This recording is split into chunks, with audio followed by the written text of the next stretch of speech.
अग्नि का बड़ा भारी दान है, कार्य है, क्योंकि अग्नि देवता ने होलिका को वरदान दिया था कि किसी भी हालत में तुम जल नहीं सकते, और चाहे किसी भी तरह से मृत्यु आ जाए तो तुम जल नहीं सकते। और वरदान दे करके फिर बहुत पछता है, क्योंकि प्रहलाद को लेकर वो गोद में बैठे।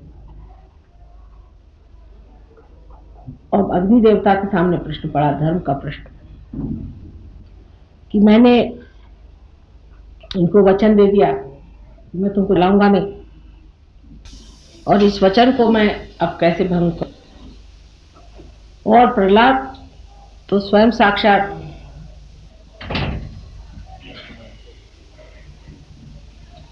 अबोधिता है, स्वयं साक्षात गणेश का प्रादुर्भाव, और इनको किस तरह से जला जाए, इनको तो कोई नहीं जला सकता, और मेरे भी शक्ति से परे, तो मेरे शक्ति से परे। तो उन्होंने विचार ये किया कि अहंकार कैसा कि इतनी बड़ी शक्ति के सामने मैं अपनी शक्ति की कौन सी बात कर सकता। मेरी ऐसी कोई सी भी शक्ति नहीं है जो इनके आगे चल सके, इनकी शक्ति इतनी महान है, तो इनको तो मैं जला सकता ही नहीं, चाहे कुछ भी कर लूं। लेकिन इस वक्त दूसरा बड़ा भारी मेरे सामने धर्म का है। तो कर्तव्य और धर्म, इसमें जो कश्मकश हुई, उस वक्त ये सोचना चाहिए कि धर्म कर्तव्य से ऊंचा है। धर्म कर्तव्य एक सर्वसाधारण कर्तव्य से ऊंची चीज, और उससे भी ऊंची चीज आत्मा का बल, यानी जो छोटा परिधि में बंधा हुआ, सीमित, जो कुछ भी हमारा वलय है, गोल है, उससे जो ऊंचा गोल है, उससे जो ऊंचा वलय है, उसको उतरना कर है, तो इस छोटे को छोड़ना पड़े। और यही कृष्ण ने शिक्षा दी।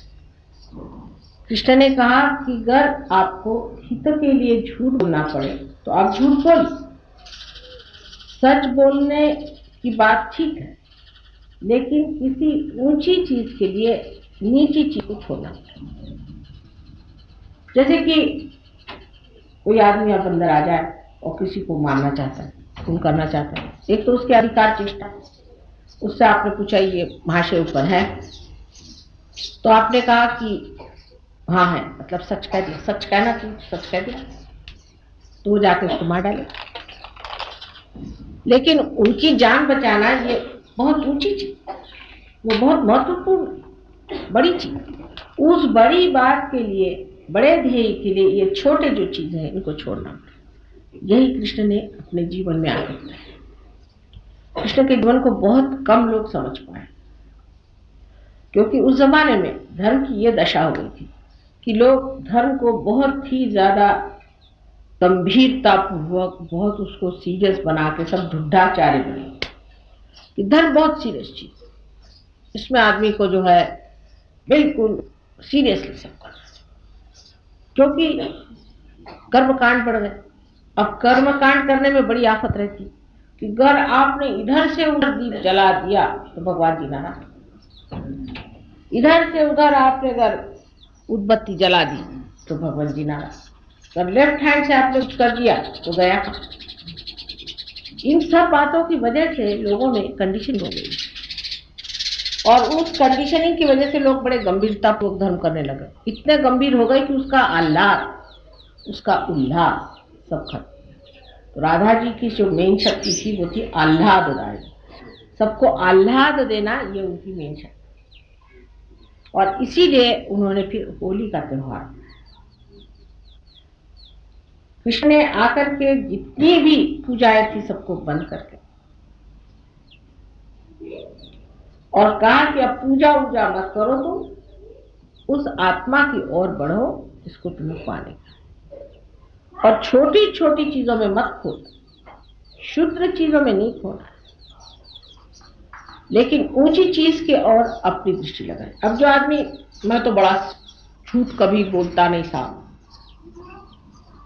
कभी कभी ऐसा आदमी ओवर स्पष्ट वक्ता भी हो जाता है और अहंकार में दूसरों को दुखाता भी, या नहीं तो उसी में उसका जीवन सत्यानाश हो। सच भी क्यों बोलना, धर्म भी क्यों करना, कर्तव्य क्यों करना, क्योंकि आपको आत्मा होना है। किसी भी चीज से आप इस तरह से बंधन में फंस जाएं और उससे आपको सीरियसनेस आ जाए, आप बुढ़ा जाए, इसको बुढ़ाना है, उससे कोई फायदा नहीं। सो धर्म जो है वो आदमी को बिल्कुल पूरी तरह से एकदम जमा देता था, जैसे आइसक्रीम नहीं जम जाए ऐसे जमता। और शक्ति का संचार कैसे, उसका आनंद कैसे लोग उठा, तो उन्होंने रंग वगैरह खेलना शुरू। रंग भी सारे रंग हैं, आप देखिए कि रंग भी देवी के रंग है, सातों चक्रों के रंग से रंग खेला जाता है। सारे चक्र के रंग अपने ऊपर उठा लो, खेलो, उल्लास, आह्लाद, आनंद। गंभीरता पूर्वक बैठने की कौन सी जरूरत है, अगर आप परमात्मा को पाए तो खुश। वल्लभाचार्य के पास एक बार सुरदास जी गए और उनसे अपना रोना, बेचारे वो पार नहीं थे तो रोते ही रहते तो रोना शुरू करा। तो वल्लभाचार्य तो साक्षात श्री कृष्ण ही अंशा बताते, तो उनसे रहा नहीं गया। तो उन्होंने कहा, काहे गिगियावत हो। समझ में नहीं आया कि हर समय गिगियाते क्यों। इसके लिए, गिगियाने के लिए और कई शब्द नहीं मिलेगा आपको, कि हर समय ये रोने की क्या जरूरत है। परमात्मा के प्रेम में आदमी आनंद विभोर हो जाता है।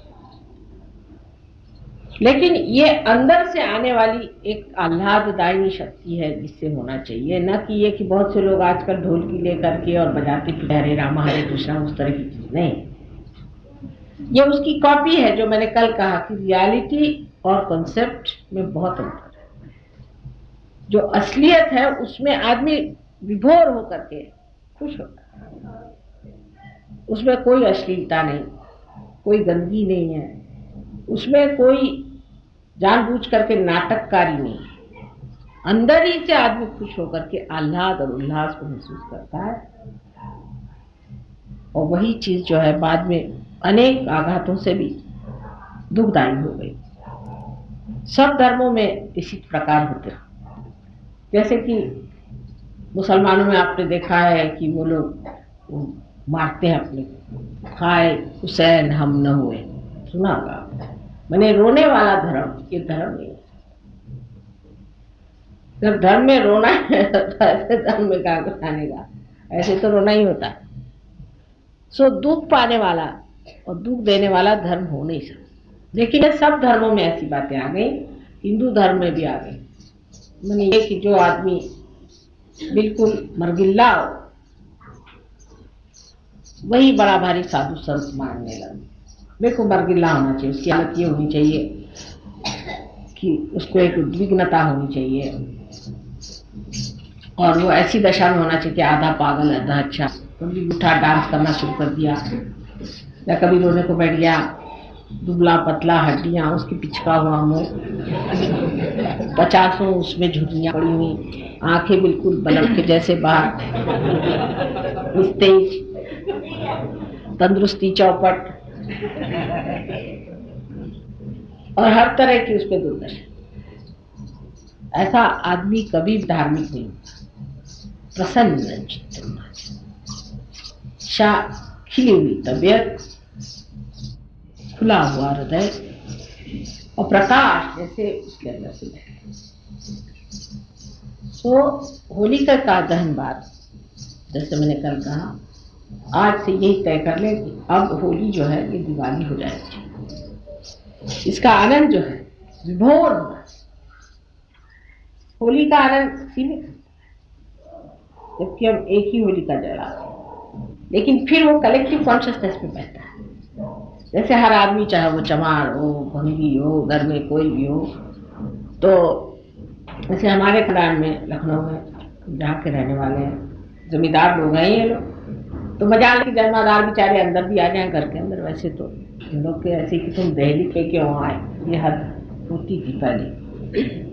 लेकिन होली के रोज चाहे फिर कोई भी हो, मालिक हो चाहे नौकर हो चाहे कोई, सब आपस में होली खेलते, यहाँ तक कि मालिक के कपड़े भी फाड़े तो भी कोई कुछ नहीं कह सकता होली के रोज।